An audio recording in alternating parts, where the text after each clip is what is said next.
Luck था, क्या था? आपने उस टाइम क्या सोचा? एक बंदा बिल्कुल डेब्यू कर रहा है और वो अगले ही लम्हे स्टार बन गया। बस ये अल्लाह का करम है। पहले 3 4 दिन फिल्म बिल्कुल फारिग हो गई। जो 3 4 दिन थे ना, वो मैं नहीं बोल सकता कभी। लोगों के रवैये बदल गए मेरे से। 3 4 प्रोड्यूसर्स ऐसे थे जो पैसे वापस ले गए। संडे के बाद फिर जो उस फिल्म ने पिक किया, फिर वो तो लिटरली उस वक्त ये हुआ था कि गुलिस्तान सिनेमा में लाहौर अच्छा। में जब जो मैंने देखा, वहाँ ट्रैफिक ब्लॉक हो जाता। 14 ईयर्स कंसेक्यूटिव चाइना में चल आपका स्टैचू भी है, मुजस्मा भी है चाइना यस, के मेरा अंदर। मुजस्समा लगाया वहाँ पे उन्होंने। और चाइनीज जुबान में डब करके आपकी फिल्में वहां चलती थी। जी, वो फिल्म चाइनीज दबा, लेकिन गाने उर्दू के थे। सुना है आपको वहां बड़ा जबरदस्त प्रोटोकॉल दिया गया प्रेसिडेंशियल लेवल का। यस, अल्हम्दुलिल्लाह। गुल्लू भाई, जिंदगी का सबसे मुश्किल तरीन दिन कौन सा था? जिस वक्त मेरी मदर का इंतकाल हुआ, हाँ, तो वो दिन बड़ा मेरे लिए टेंशन का था। अब मैं सोचता हूँ कि यार काश वो दिन लौट आए। मेरी अम्मी, अबू, मेरे बड़े भाई, छोटा भाई, तो वो कुछ जो मैं नहीं कर सका, काश मैं उनके लिए वो कर सकूं। इसीलिए कहते हैं ना कि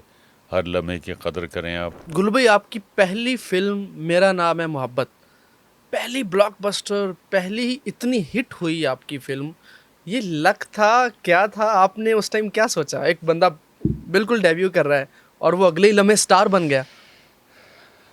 बस ये अल्लाह का करम है। अच्छा।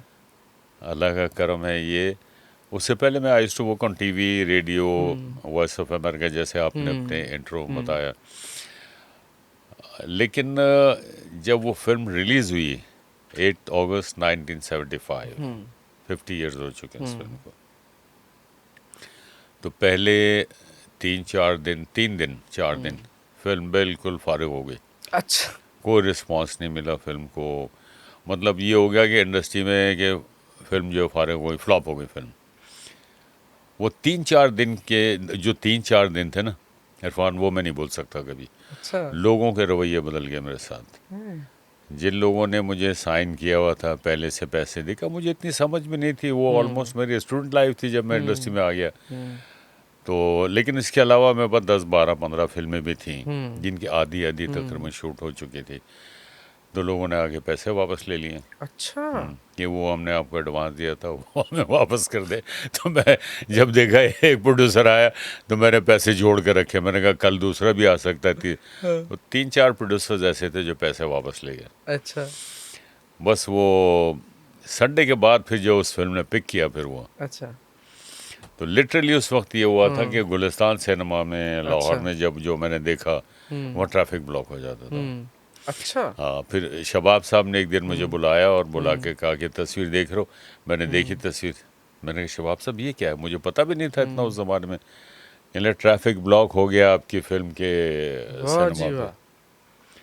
तो इस तरह से फिर वो ऑल ओवर द वर्ल्ड, अच्छा। इंग्लैंड में लगी हो, क्या ना, फिर उसके बाद चाइना में रिलीज हुई वो फिल्म। तो 14 ईयर्स कंसेक्यूटिव चाइना चाइना में में चल चली। आपका स्टैचू भी है, मुजस्मा भी है यस, चाइना के मेरा अंदर। मुजस्समा लगाया वहाँ पे उन्होंने। आप पहले पाकिस्तानी एक्टर हैं जिनका मुजस्मा चाइना में लगाया गया। जी जी, और बिल्कुल। चाइनीज जुबान में डब करके आपकी फिल्में वहां चलती थी। जी, वो फिल्म चाइनीज दबा, लेकिन गाने उर्दू के थे। अच्छा। हाँ, गाने उर्दू के थे। और मैं गया था 2006 में। तो सुना है आपको वहां बड़ा जबरदस्त प्रोटोकॉल दिया गया प्रेसिडेंशियल लेवल का, और उस खास कमरे की भी बड़ी कहानियां हैं। यस, अल्हम्दुलिल्लाह, अल्हम्दुलिल्लाह। मुझे जिंगचांग इनका एक प्रोविंस है, उसका कैपिटल है उरुमची। अच्छा। तो वहाँ पे एक बहुत बड़ा होटल था, उसका जो प्रेसिडेंशियल स्वीट रूम था, उसमें उन्होंने मुझे ठहराया, जिसमें अमेरिका के प्रेसिडेंट क्लिंटन को ठहराया था उन्होंने। और ये बात आप कंफर्म करना चाहे तो कराची में सिंगर है ना हसन जहांगीर, उनसे आप पूछ सकते हैं। सही है। उन्होंने काफ़ी अपने इंटरव्यूज़ में बताया कि गुल्लू भाई को वहाँ ठहराया था उन्होंने। गुल्लू भाई, जिंदगी का सबसे मुश्किल तरीन दिन कौन सा था?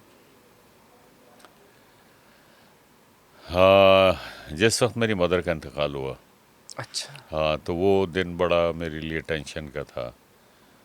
और बस वो बरहक है मौत, आपको पता है अल्लाह का एक निज़ाम है, तो उसको एक्सेप्ट तो करना होता है।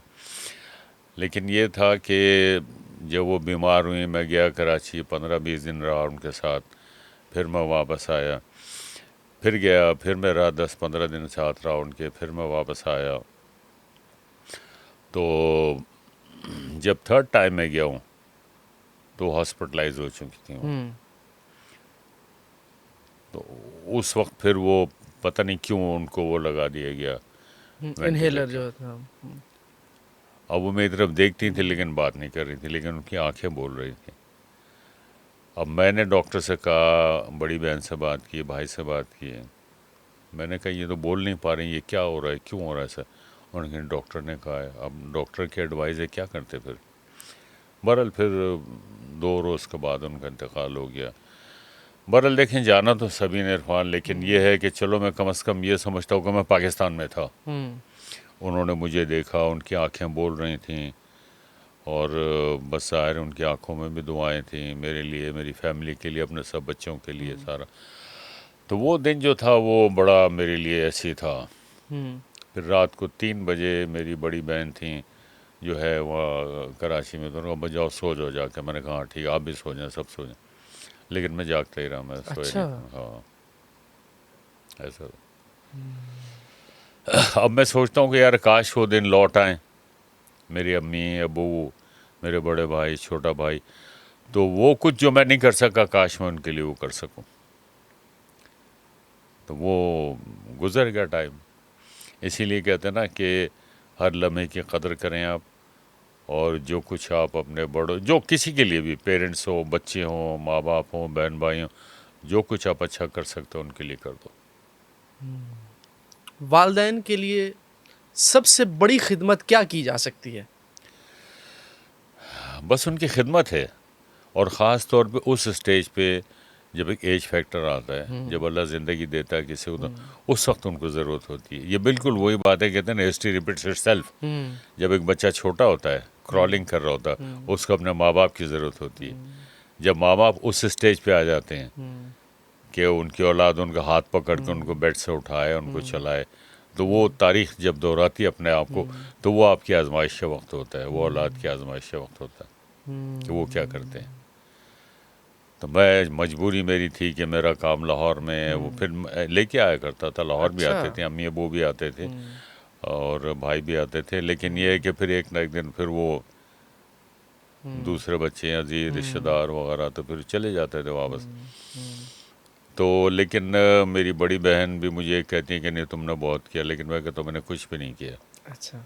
वो एक तृष्णगी जिसको कहते हैं ना, वो रह जाती वो है। रह गई है। वो मैं कहता हूँ काश वो वक्त वापस लौट आए कि हाय अम्मी अबू भी हो, ये होता। हाय हाय। दुख दे पांबड़ चार चफेरे, हाँ, सुख बस तेरा प्यार निमाहे। तो माँ के लिए तो फिर एक इंसान बिल्कुल हमेशा दुआएं करता है और जज्बा है। बिल्कुल। हाँ।